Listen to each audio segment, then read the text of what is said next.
Me and Namo were hungry, it was a beautiful day, so we made our way across London to get what I think is one of the nicest wraps you can get. And it's right here at Baban's Nan. And as you can see, a big queue outside, so let's go queue up. So they have a chicken kubba wrap. Kubba is basically a fried minced meat and minced rice patty. And they make Kurdish bread fresh in the shop, and it smells so good that Namo said, So hungry. It looks so good.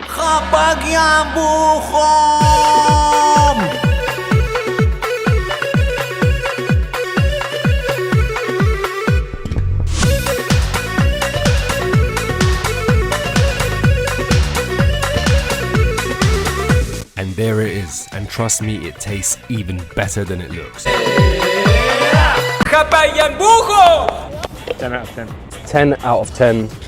Best Kurdish wrap in London. That's all today, but make sure you hit the follow button so you do not miss the next place I go to.